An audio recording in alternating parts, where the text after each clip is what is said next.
Like, do you want to put a message that, like, thank you for joining, we'll be starting shortly or something like that? I'm working on it right now. Awesome.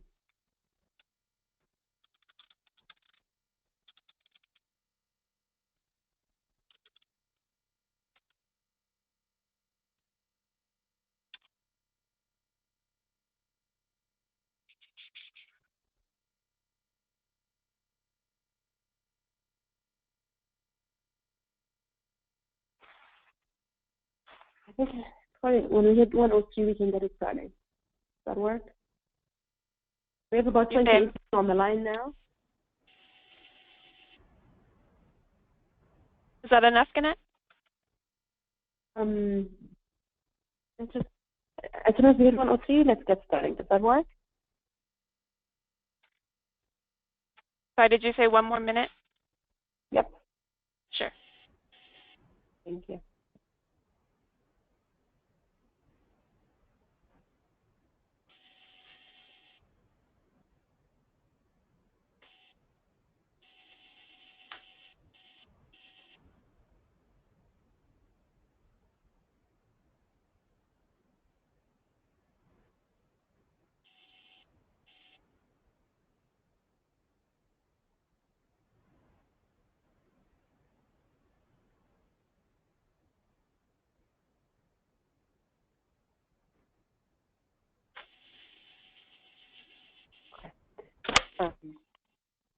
Melissa, are you ready to get started? I'm ready. Awesome. John and Raphael, get starting. We have about 28 people on the line. So let's just get started, and then other people will be joining us. Does that work? John and Raphael, are you still there? Awesome. Sounds good. Thank you so much. Maybe late for lunch. Enjoy it. Yes. So Matthew, whenever you can, take us away. Sure.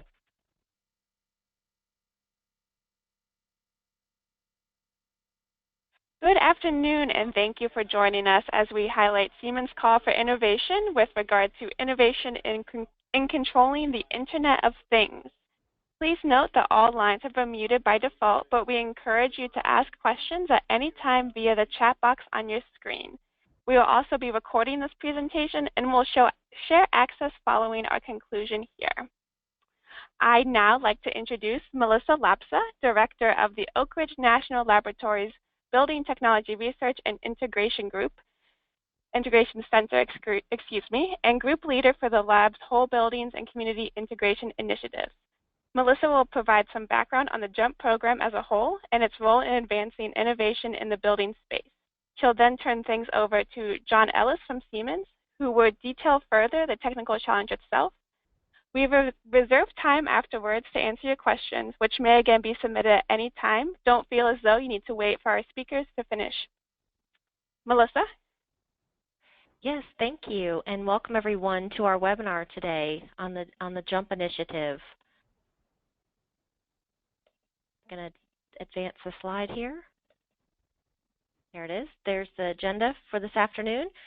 We're going to talk through why we're doing crowdsourcing, what JUMP is, how it works, and then the Siemens specific call for innovation, the award for the crowdsourcing initiative, the timeline for submitting your ideas, and the web address for you to hopefully log on after this webinar and see if you have an idea to submit or a comment. There's already several ideas out there if you'd like to comment on some of the ideas that are out there. So what is crowdsourcing? Crowdsourcing is a website, a public website, where you're inviting the public in to contribute ideas to a technical, in this case, a technical question. And we're trying to do this as another mechanism in support of the Department of Energy's Building Technologies Office to get innovative ideas quickly and to hear from people that we don't normally always are able to engage with across the U.S. So we want people to come onto the website and look at the technical questions that we have posted and give us their best ideas. And then we're incentivizing the winners. And I'll go through the mechanism for how we select the winners, but we're incentivizing those winners for putting in their great ideas And the goal is basically we want to see energy efficient technology solutions moving into the marketplace. And this is just another mechanism to help make that happen. So our vision then is to create a community that links Oak Ridge National Laboratory and the Department of Energy, Energy Efficiency and Renewable Energy Laboratories, national laboratories, with industry partners, small businesses, innovators, and end users to help move or hasten the market transformation curve of energy efficient technologies. We've termed our website JUMP, and that stands for Join the Discussion, Unveil Innovation, Motivate Transformation, and Promote Technology to Market. And Dr. Danielson, who was previously the Assistant Secretary for the DOE EERE office, came to Oak Ridge last fall and chaired a session that we had where we were unveiling winners of our initial pilot call for innovation. And he was really excited about this new opportunity to use the internet to get innovative technology solutions. And he said, you know, it's great out of the box. It's getting out of the box thinking. We can put a problem out there for thousands to see and respond to, and you can often get solutions that you wouldn't have gotten otherwise. So we're very excited to be sharing this with you today, and hope that you'll share the website with your colleagues, your friends, coworkers, and other stakeholders that you network with. Put it in your newsletter, and so that we can get as many great ideas for our calls for innovation, the great Siemens call, out on the website. We started this crowdsourcing activity last year, and we did a pilot program, and it was basically just an ORNL pilot activity. And we just put out 3 simple questions on the web. What are your ideas for energy efficient technologies in the envelope, equipment areas, and sensors and controls? And we just had those 3 campaigns running for a few months. We had over 5,000 visitors to the website and 70 ideas. So we were very excited about the success of that. We had a panel of judges. We had 3 judges for each of those campaigns, and we evaluated them based on their technical feasibility, their innovativeness, and their energy savings potential.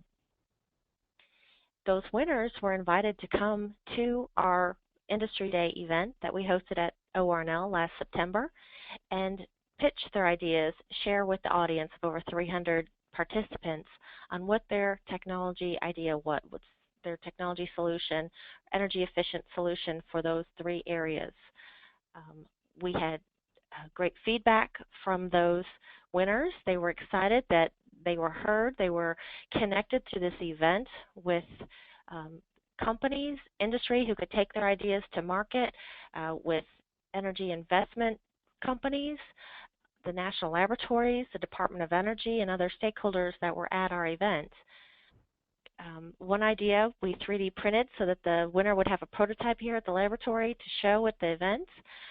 One of the winners then took his idea and submitted it through a proposal to the Department of Energy Small Business Voucher Program. And another winner took his idea and talked with experts at Oak Ridge National Lab about a potential cooperative research and development agreement.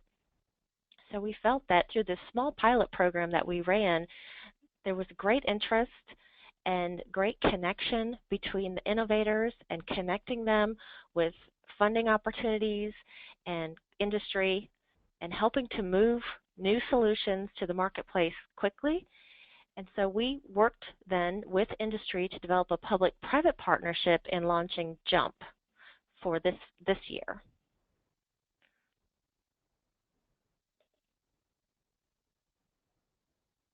Okay, I'm moving it to the next slide.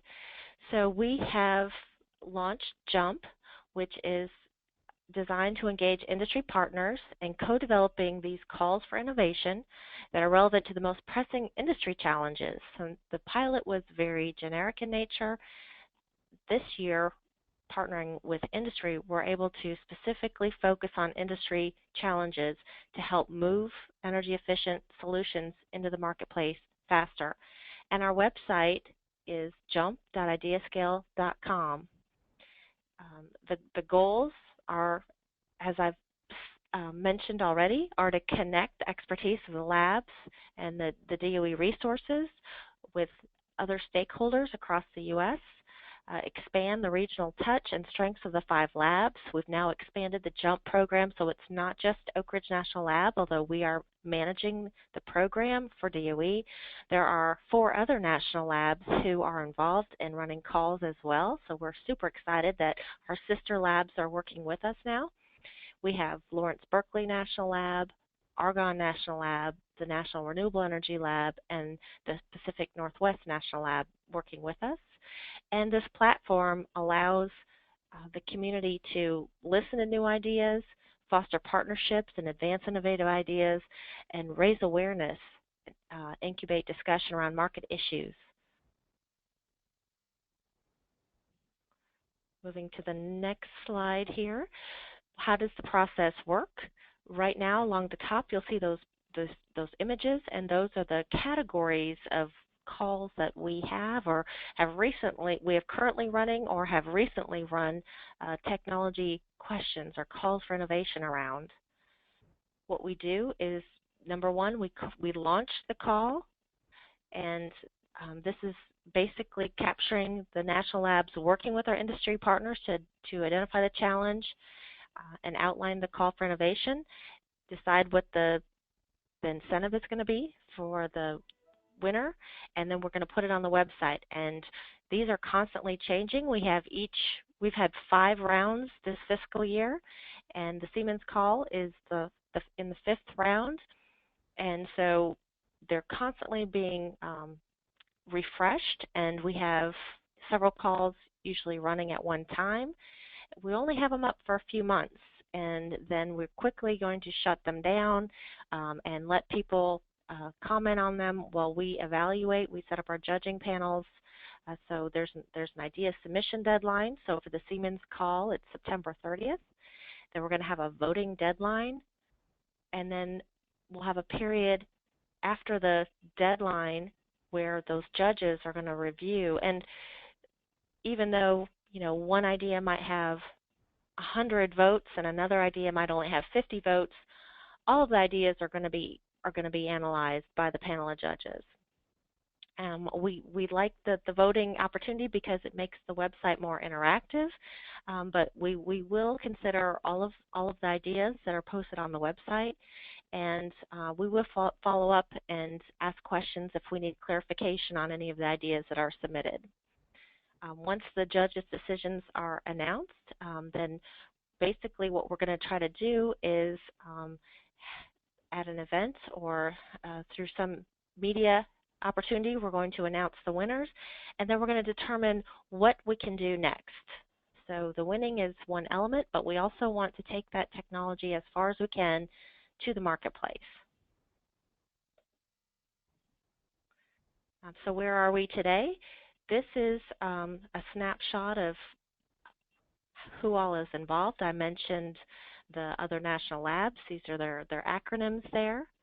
We've worked with 11 industry partners, and more are in the queue to be further developed for next year. So we hope to have some more calls for innovation in FY17. And we have those images. We have 6 categories for calls right now.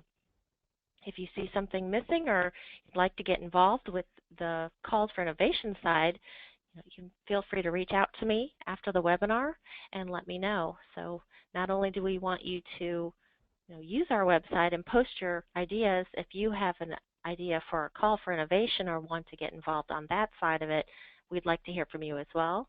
Or if you have a suggestion or how we can do things better or any comments on the website or the user friendliness of it, we'd like to hear from you as well. The results of our work so far, we're excited. We've had 3 winning ideas primed for advancement. We've had a lot of activity on the website. We've got over 1,000 registered users on the JUMP site since we started. We've had 13 calls with 160 ideas posted, and we've had a lot of exciting events where we've unveiled new calls or announced the winners. We've had a lot of voting and commenting on the website, which is really exciting to see the activity and the feedback on the ideas posted. and we've had a lot of pages downloaded and user sessions on the website. So we hope you will add to that after this webinar today. On the right, if you go out to the website, we have a little snapshot here of 3 of those winners, those 3 winning ideas. But if you go out to the JUMP website, there's a tab at the top called Winners, and you can see more detailed information about who has won the calls for innovation so far. One of those winners is Benjamin, and he won the A.O. Smith call for innovation. And the A.O. Smith had a question, this first bullet. They wanted to basically get more out of their water heater. So with a 50-gallon water heater, they wanted to deliver as much hot water as a larger water heater without increasing the storage temperature. So that's a really good technology question. How do we overcome that? There were a lot of great ideas, a lot of great comments and voting. Benjamin won with phase change material concept. So he was super excited about it. He did file a patent on his idea, which was fantastic. He has a background in home energy efficiency. He did win a $5,000 cash award from A.O. Smith. He's now working on non-disclosure agreement, and Oak Ridge National Lab is providing some in-kind technical support to help him get a prototype developed for this technology. So this was a great success story, and Benjamin gave us great feedback that basically, I'll just read his quote. The problem is that very few innovators are successful. It's difficult to know where to begin. As an individual, JUMP is the platform I was looking for to express my creativity and innovate with collaborators. And that's consistent with some of the feedback that we've received from people using the website, that they're so excited to be able to have someone on the other end want to hear their ideas and be able to do something with them. So this is a great win-win, exciting mechanism for innovation. A lot of questions that we get are around intellectual property. Who owns that idea?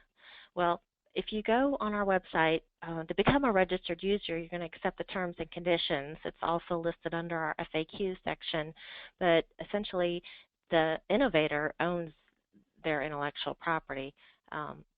If you want to protect your idea, you should do that before you put it on the public website. But the innovator does own their intellectual property. If they co-develop some element of it with the national labs or the industry partner, then they would work through that joint IP together. So there's more again on that. That's just a brush of it, but there's more on that on the website.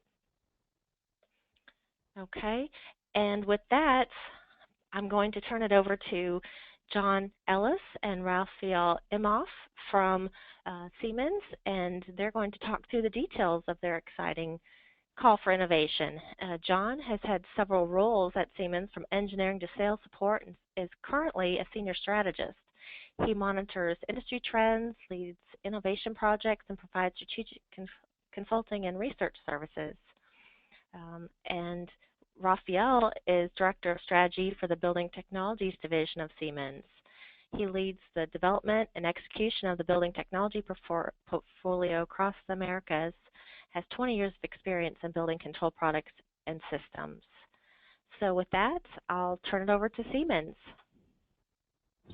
Well, thank you, Melissa, for this very kind introduction and overview of the JUMP campaign. Siemens Building Technologies is really super excited to participate with the JUMP program. Frankly, it's something new to Siemens. We have not participated in open innovation in a method like this, so we're very excited and delighted to participate. Now, before I get started, I figured I would like to give you a little bit an overview of Siemens Building Technologies, who we are, what we do.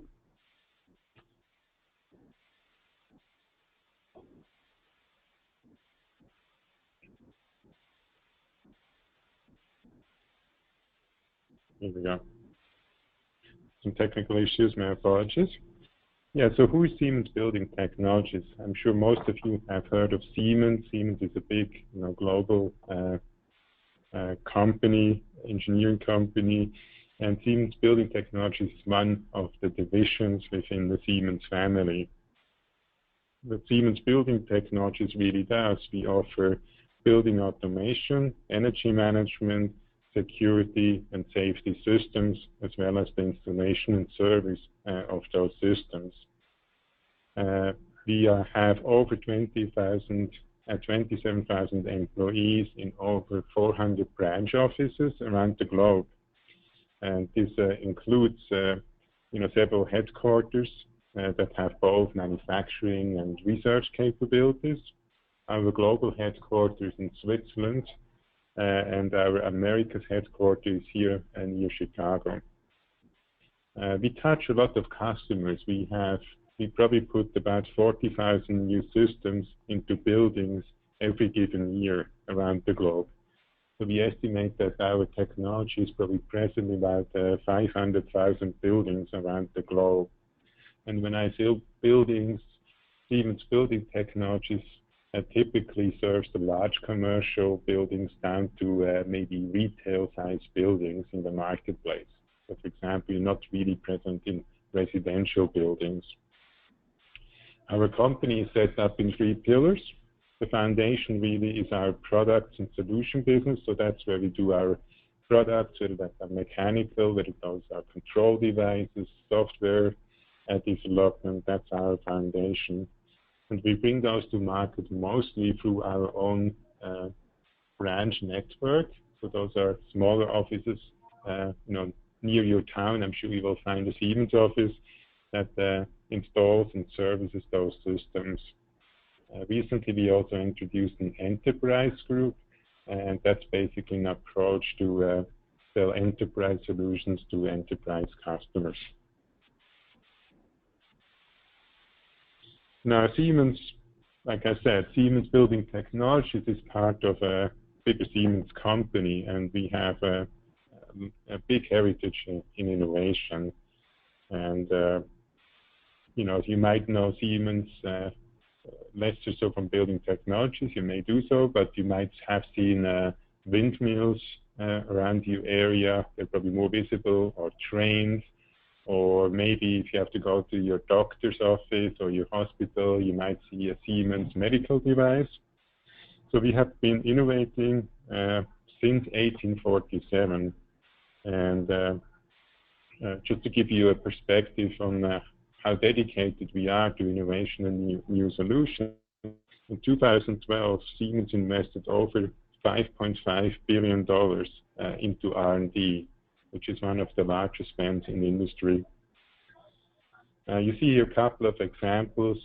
You see the train. In actually 1903, apparently we had a train that already reached back then 130 miles per hour speed. Quite amazing. And now you can ride on our state-of-the-art Velaro high-speed train that reaches 270 miles per hour. Or in 1932, we built the world's largest 3,000 RPM turbine generator. Now, today you can see our latest version in North Carolina.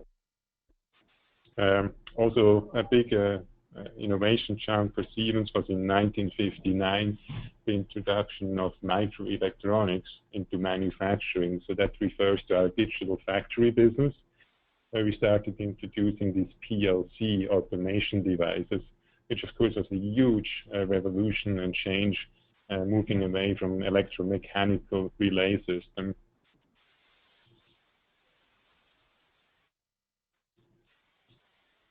So after seeing all the innovations and all the R&D spend that the Siemens has, you might wonder, so why does Siemens look for crowd innovation or crowdsourcing? Well, we do realize that the innovation wheel and the underlying technology is spinning faster and faster. We cannot keep up by ourselves. And secondly, we cannot think of all the great ideas. It's just amazing, the ideas that people come up with if they're presented a challenge. It's just amazing. So as a result, Siemens started to engage with the startup and research community in several ways. For example, we have the Siemens Technology to Business Center called TTB to connect really Siemens with early stage technology pioneers, startup companies. Siemens is also a large investor, a corporate venture investor into startup companies through our venture capital group. We have investments in, or made investments into about 170 companies and 40 venture capital funds.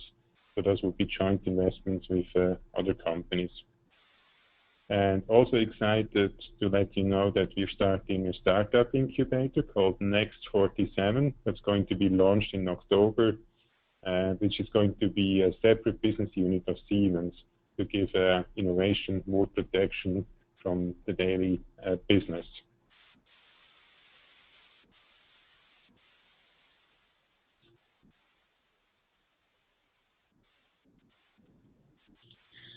Before we go into the details of the campaign, I would like to give you a little bit update on the state of the art of building technologies, what's happening in the industry.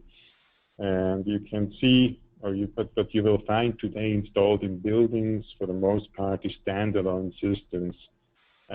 What I mean by that standalone is, you have a standalone fire system, a standalone security system, and a standalone building automation HVAC system. They're not really connected that well together today, not integrated yet. There's lots of sensors and lots of data in buildings, contrary to the popular belief. There's a lot of data already, but our challenge is to unify that data and bring it into the cloud, connect buildings, and most importantly, make use of the buildings. Also, there was a change during the last probably 10 years, moving from proprietary communication networks among those devices to open protocol networks. And so while every new installation has open protocols for the most part, the industry doesn't turn very quickly. So if you go into buildings, you might still find a lot of legacy products. You might find control devices as old as 20 years. And in fact, if you are in a major city, in an older city like Chicago, New York, or San Francisco, you probably still find pneumatic controls on the wall. That's maybe 100 years old. Of course, the industry also moved forward with more integration capability, dashboards, analytics products, and other software solutions in the marketplace.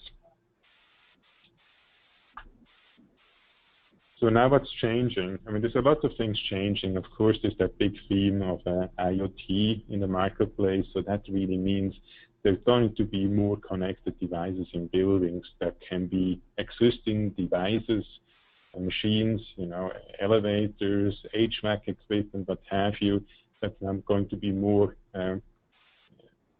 technology enabled and therefore can be communicated to.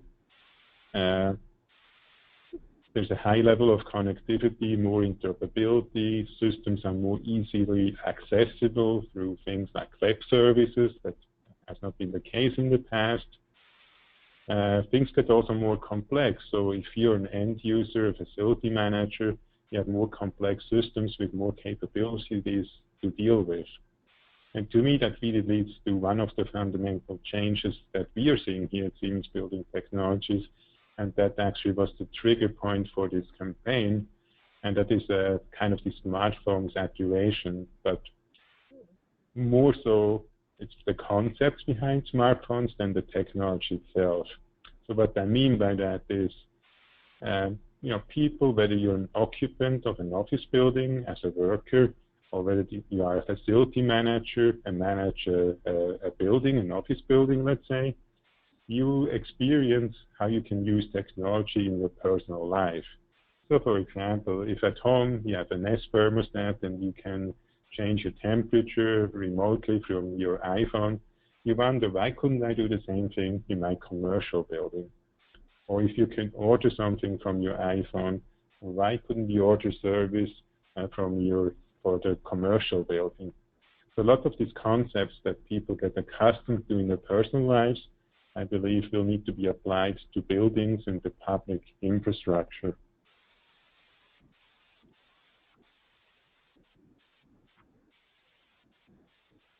Now, Siemens has been, just like most companies in that space, investing into new solutions to facilitate a backbone and enable some of these applications. So, for example, Siemens introduced the Intelligent Infrastructure System, I2S, which has several aspects, but one key aspect is that it really integrates all these building domains, so fire, security, HVAC, energy, and so forth into one system. So it's much easier now to interact with new technology into a single building backbone platform. There's also new innovations like total room automation. What that does is allows you from one device, one control device, to control your comfort, so your temperature, your airflow, your light levels, and if you happen to have blinds, you control your blinds. The current state in the industry is that those are free devices, maybe even with free user interfaces on the wall. So we're very excited to bring that together into one, and that again can lead to some innovation in how end users can interact with the room. Other aspects are bringing data into the cloud and provide analytics. So on the right side, you see the Siemens Advantage Navigator, which is really a platform to unify energy data and provide analytics and insights to building customers.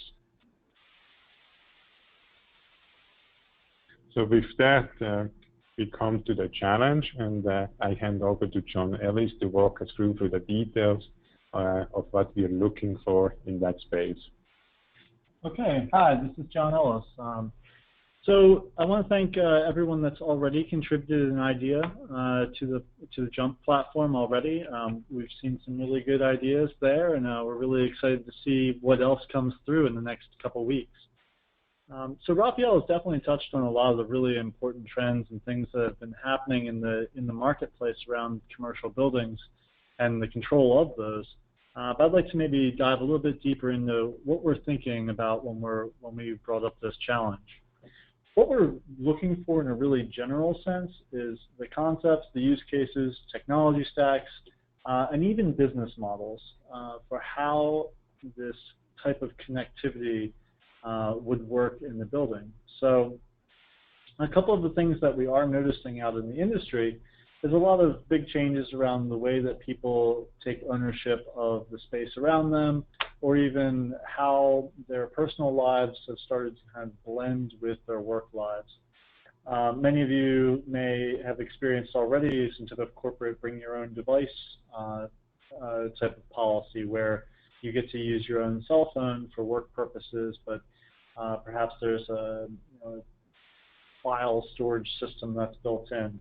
Another thing that we're seeing, obviously, is these open platforms of app stores and interconnectivity between devices, and just a lot more devices. I don't think anyone would be surprised to hear about this, this tremendous growth in this IoT space. The things though that are different between someone's personal home and the commercial space that we work in, though, is that we might want to pair to a specific type of speaker system or something like this at home, or particular thermostat that we've decided that that's the best one for our own home. The issue in the commercial space, however, is that you start to need to think about things as a business. So, as a person, I'm excited about having that ease of use of being able to interact with my environment in the workplace or in a commercial building or in a public space in the same way that I can at home. However, as a building owner or a building operator, you would expect the same level of control over that space, about being able to find information about how it's being used and learn more about the types of systems that are inside. So a couple of the examples that we've thought through, for instance, are listed here on the slide, but we can talk through them as well, about if you're in a commercial space and, for instance, you think the lighting is too dark, if you're in a workplace, maybe you're doing something on paper and you'd like to bring up the lights a little bit. So you need to bring that level of control from the building more to your individual desk or work area. This could also carry over to the heating and air conditioning, bringing more personal control or localized environments within the commercial and public spaces.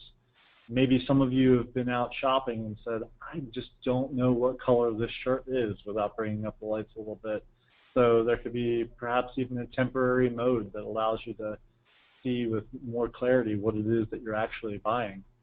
So there's a lot of these different ideas of how do we as individuals connect into this public infrastructure, these commercial spaces, and what would that look like? Now, obviously, the dream is there and it exists and it's something that we can get excited about, but there's quite a few challenges that we need to overcome and that I'd like to put out there just as you're developing ideas to present to JUMP, into the JUMP platform. So one of those things Raphael has already mentioned is this is the pretty slow technology cycle sometimes. So many times things need to be bolted on or added to existing systems that may be 20 or 30 years old.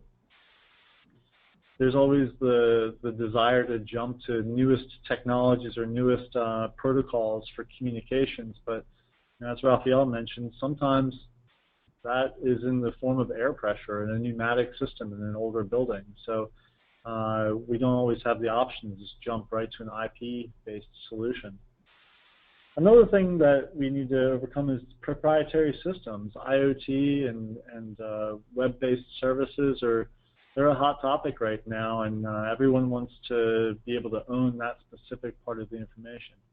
Now at Siemens, we're really interested in the innovation and the delivering value to our customers' parts. So we'd like to see how is it that we can work with some of these proprietary systems and get the control brought down to the individual user level.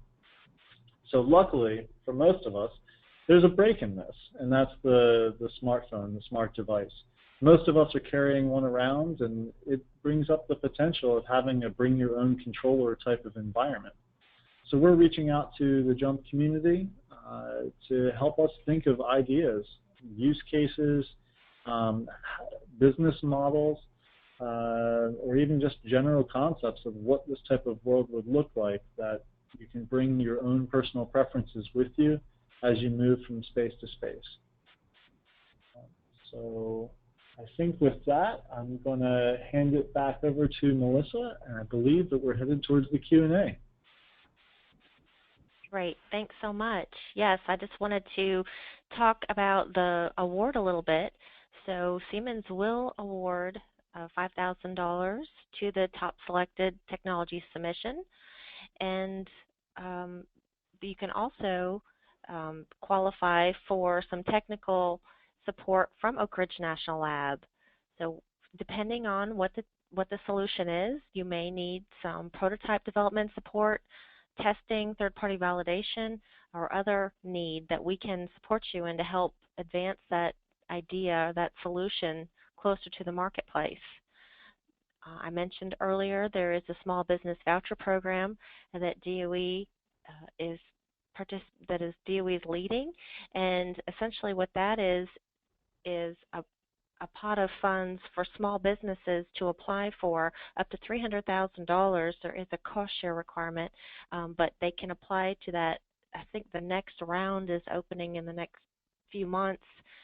They've had 2 rounds so far, and that is, the award is basically lab support, and Oak Ridge is one of the labs that could provide support through the small business voucher.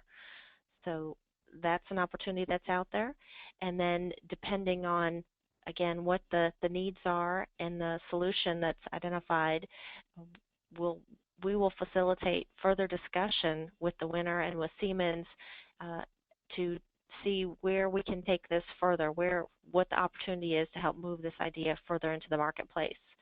We've also been working with our sister lab, Lawrence Berkeley National Lab, to try to get more closely engaged with some of these accelerator programs. So the Clean Tech Opens Accelerator Program has welcomed us into their program, and we are able to collaborate with them and help move some of our winners over to that program. Some of it is we are able to get, depending on what the cycle is and what the idea is, we can get a discount on participating in that program. So, and that's just a short list. There's other ideas that we can pursue together. We really want it to be a win-win for all of us, and this is a great opportunity and a great industry partner with Siemens. Their timeline is they just launched the first of this month, and we're doing the webinar today. The ideas can be submitted up until September 30th, so you've got about a month. So it's not a whole lot of time, so we hope you'll get out there and share the link with others and put your ideas, comments, votes on the website. October 17th is our date for announcing the winners, so we'll have a judging period for a couple weeks after the call closes. And then we're going to have our date for announcing the future collaboration opportunities is October 28th. So all of this happening in a rather short time frame, but like I said, there's some great ideas already out there. So we hope that everyone will take a look at that. And with that, I again wanted to promote our website, which is jump.ideascale.com. And then I'll turn it over to our moderator to see if there's any questions for us out there.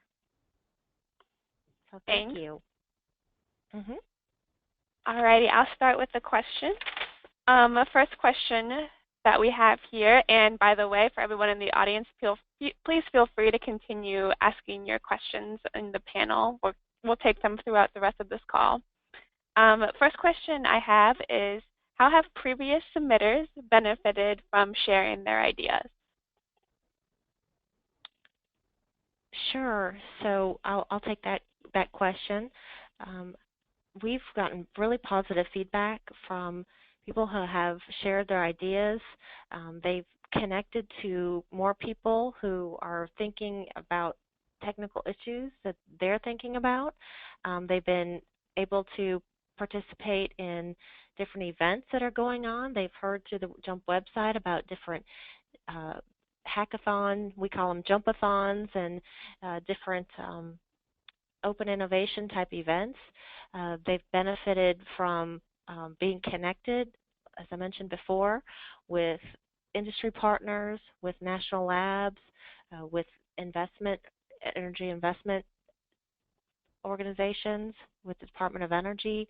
So there's a lot of different benefits that our idea submitters have gained from participating in the website, and hopefully that answers that question. Thanks. And I do see in the audience someone has their hand raised. I just want to ask that person to type in their question in the question box on your panel. And in the meantime, I'll keep going down the list of questions that I have. Let's see here. The next question I have, is there any way for contributors to share their ideas in a non-public way? Yes, there is a way to do that. You can basically submit it through not making it public. If you wanted to, you could email it directly to one of us. You know, we encourage people to post it on the website so that everybody can see. But it is possible if you're not wanting to share it. Gannett, I think you're on the line. If that's correct, that people can still go ahead and submit it via email. Melissa, can I add a bit more details here? Yes, please. This is Vanessa. Awesome. So yeah, on the JUMP website, you do have the option of submitting your idea as public or hidden. So simply as you are submitting, you will see a drop-down menu, and if you click on that drop-down menu, you have the option of submitting either a public idea or a hidden idea. If you submit it as a hidden idea, the judges would be able to see it, but it will not be, the details will not be shown on the public website. It will only be visible to the judges. Thank you. Let's see here. Another question that we have is, if I submitted an idea that was accepted but did not win an award. Should I submit it again? I'm not sure if that. Yeah, I think we need a bit more clarification of that question as to whether does it mean like for this Siemens campaign, for a different campaign. I'm not sure what they mean by expected. So maybe a bit more clarity would be great. Okay, thanks. For the person who wrote that in, please expand if you can, and we'll get back to your question. In the meantime, another question that I have is if you can go into more depth on the awards, for example, the technical support, what exactly that means. So the technical support is that, let's, for example, I'll just use a water heater concept.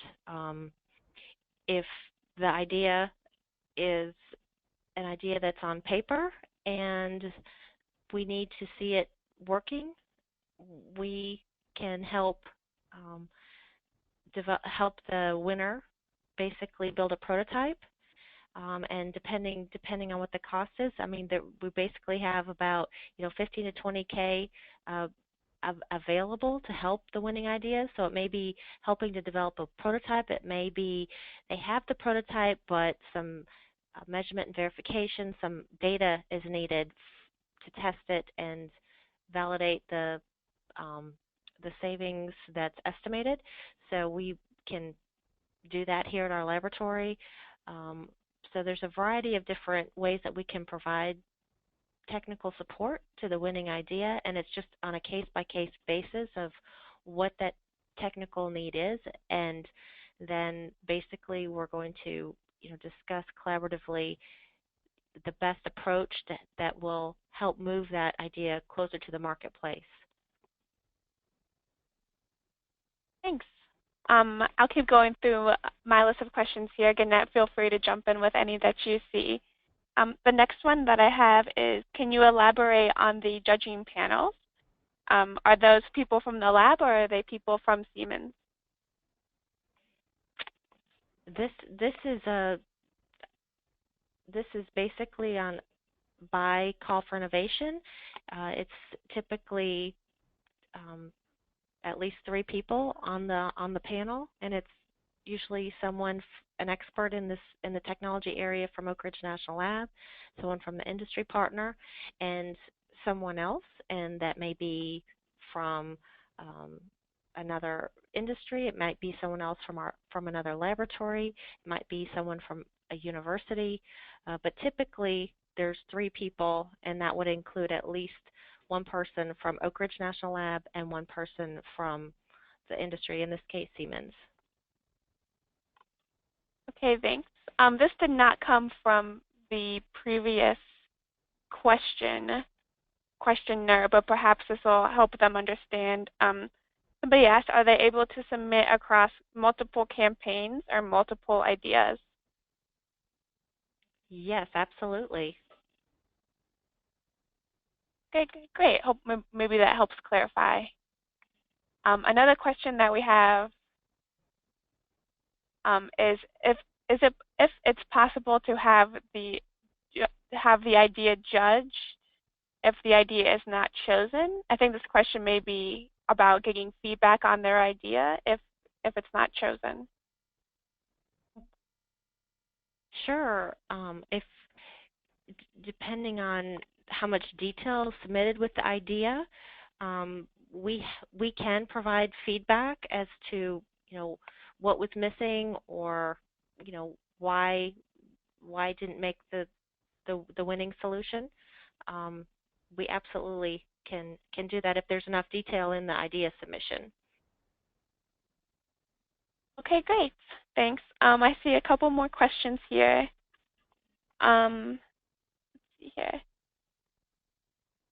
Are there any restrictions on who could submit an idea to a campaign? You have to be 18 years old, and you have to be a legal resident of the United States. And let's see, employees of Department of Energy, Oak Ridge National Lab, and the other labs, of course, would not be eligible to be a winner since we're supporting the activity. Okay. And we did get a question clarification from earlier. They're asking, if I make a proposal across multiple campaigns, can I use the same proposal submission name? Submission name. So I would assume that the ideas would be different because they're all different calls for innovation. Okay. Maybe this person can elaborate a little bit more if they're planning on submitting the same idea across multiple campaigns. I'll just add a bit briefly here. So like Melissa mentioned, each of the campaigns are very different. There may be an instance where a campaign or two have a bit more similarities. So maybe one idea could be applicable for the same two campaigns. I know of one instance where this is applicable. The judging panel for each of the campaigns is in most cases different. So if the idea, like you could potentially keep the same name and submit it to two campaigns if you feel strongly that the idea is super relevant to both campaigns. Okay, thank you. Let's see here. And the last question I have in front of me is there anyone I could follow up with for additional questions or comments or ideas? Absolutely. Let me see here if on the last slide, I believe I have our contact information. So folks are welcome to email myself or Raphael or John if it's something about using the platform or about JUMP. I would be your best contact. If it's a question about this call specifically for innovation, you can email me and I can share that or get the feedback from Siemens, or you could email Raphael or John directly if it's okay with them. What do you think, Raphael and John? What's your preference? This is John speaking. Yeah, feel free to reach out. I'm more than happy to talk to people about innovation and their ideas. Just short of coaching them through the competition. But yeah, no, very open to new ideas. Look forward to hearing some really great ones. Thanks. And those are all the questions from my end. Gannett or Melissa, is there anything you wanted to add? No, I would just like to, again, thank everyone for participating, and the webinar slides will be posted on the JUMP website, jump.ideascale.com. So we encourage everyone to go out there, and if you need to reference the slides, or you can look through the ideas that are already posted and become a registered user, post your idea, comment or vote, and if you have any questions, feel free to let us know. We look forward to hearing from you. Okay, great. Thank you so much. Thank you, everyone, for joining, and enjoy the rest of your afternoon. Okay, thank you. Thanks so much from Siemens.